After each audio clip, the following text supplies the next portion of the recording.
John, hello. Hi, Mark. So thank you so much for inviting us to St George's in Bloomsbury today. But before we get into all of that history, I just want to understand a little bit for our viewers who you are and who are the World Monument Fund, who we've been invited here today to visit. So tell us about them. Who are the World Monument Fund and who are you? Well, let's start with me. So I'm an archaeologist. Right. I was born in North Africa in Libya, and my mother claims that I became an archaeologist because she wheeled me around the Roman ruins of Leptis Magna when I was a baby. So that's kind of That's a great story. That's great. I'm sticking to that. Yeah, I would. Yeah, fantastic. As for World Monuments Fund, we're a charity which we've been going since 1965. We're based out of New York, and I'm the chief executive of the British branch of the charity. And this place that we're in, St George's Bloomsbury, is one of our hero projects. It's one of the places we're most proud of because of the transformation of the space. And it's a global organisation, so you work, North America, the Middle East. Tell us a little bit about some of the projects that you've been involved in that you're really proud of before we get to St George's. Sure.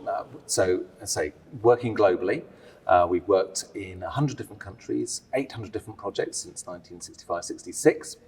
And those include places which you'll know about, so Angkor Wat, Machu Picchu, Petra, places like that. In terms of my own personal involvement, the things which I'm most proud of, we've run stonemasonry training courses for Syrian refugees in Jordan and in Lebanon. Wow. So you train people to restore heritage, and at the same time you give them a livelihood. Yeah. So things like that I love. I particularly like working in the Middle East. And then we've worked across this country, at Stowe House in Buckinghamshire. We've worked currently at Hurst Castle in the south coast in Hampshire, and a little monastery in the middle of Wales called Strata Florida Monastery. Which I am very interested in, and I shall be visiting, hopefully, in a future video. Super. So how do you get your funding? Because work like that isn't cheap. How do you raise your funds? It comes from a number of different sources. So it can come from charitable donations. So we have a lot of philanthropic giving, particularly from the States, because there's a particular model over there, but also from the UK. We get grants from various trusts and foundations, and we have a membership scheme. So people, in fact, please join us in our mission. I'm a member, it's great. You get to go to loads of fantastic events. Exactly. So join us in our mission, because those three things support all the work we do, and we invest that money, that energy, into safeguarding irreplaceable places across the entire world. One question I want to ask you from a kind of diversity and inclusion perspective. Based out of New York, you're here in the UK and you work all over the world, but you also work in some very difficult parts of the world, like in the Middle East, some places that have some difficult historical heritage and legacy.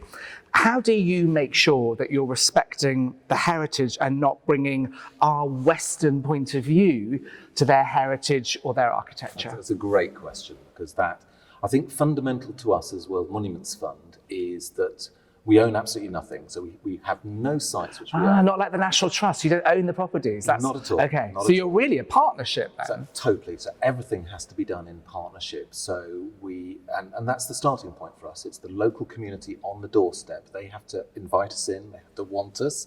There has to be a need there. And then essentially we support them to safeguard, to preserve, or to train them, their partners, to look after the heritage on their doorstep. So that model it's actually a fantastic model, because it's bottom up in terms of delivery. Yeah. We're an international organisation, so we can look globally. So strategically, we can think across the globe, but we deliver, and everything is rooted in real practical conservation on the ground for local communities. Okay, super, lovely, thank you. So we are here today in St George's, Bloomsbury, and we say Bloomsbury because there are a number of St George's churches around London, so it's to identify it. Why particularly have you invited me here today and to show our viewers this amazing Hawksmoor church? Why are we here and not one of your other incredible buildings? Well, I think this shows the transformative power of conservation. So when you get it right, this is just a beautiful, in my view, heroic conservation project, because we were invited in. This church was suffering actually in the late 20th century. We were invited in by the community, and we put it on something called our World Monuments Watch, which happens every 2 years.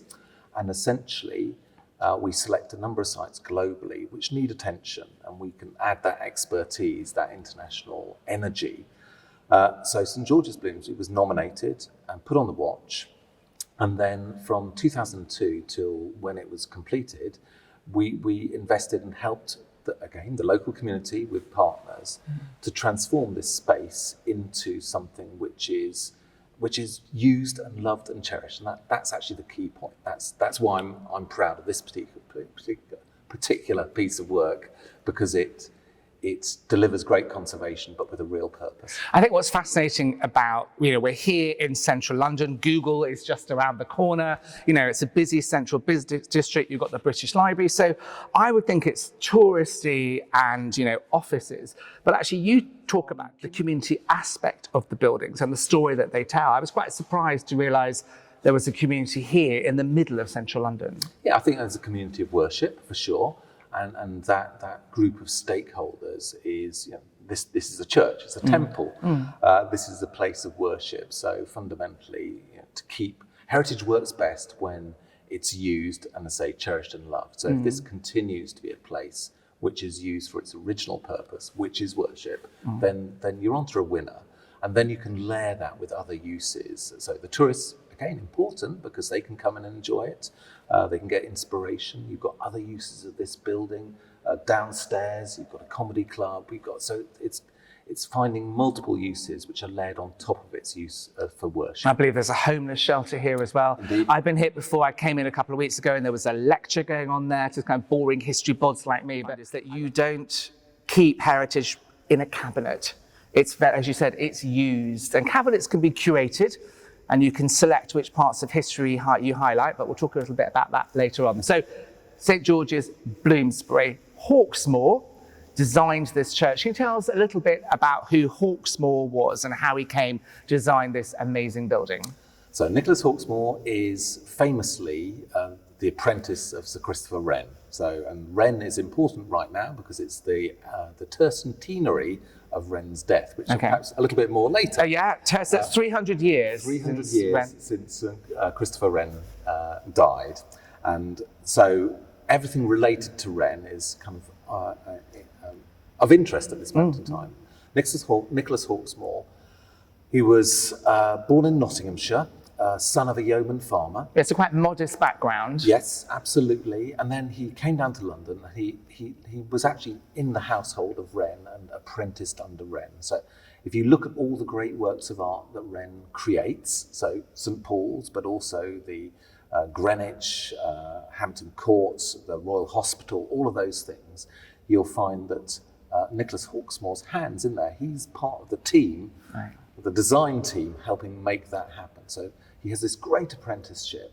But they were it seems, and I've read your book, Fake Heritage, which you must check. We'll put a link in the notes as well. It seems that they had such a close connection. It was kind of almost like a father-son type relationship. It was like his number two, as opposed to, often apprenticeship, they kind of slept in a room upstairs and they weren't really part of the household. He seemed to be really almost like part of Wren's family. No, I think he was. And I think in a sense, he did see that as the relationship. It's kind of father-son relationship. So that was important to him. And the two go hand in hand through, you look at post the Great Fire of London, you see Wren and then you see Hawksmoor in his shadow, and then emerging from his shadow, particularly in the creation of this place, we have, this is Hawksmoor beginning to flourish of his own right. I love the idea of him emerging from the shadow, because everyone knows about Sir Christopher Wren and St Paul's Cathedral, but actually I think Hawksmoor is still too much in the shadow and was a great architect and designer in his own right. So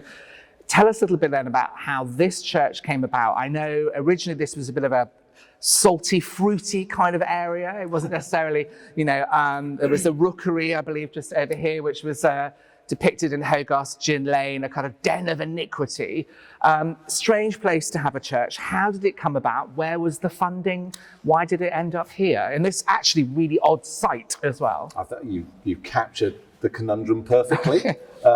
So it came about we're talking at the end of the 17th century, early 18th century. So Queen Anne was still on the throne at this point. Yes, we've got Anne on the throne, Okay. and we've got essentially pieces struck with Europe. So the war with France is over. Finally.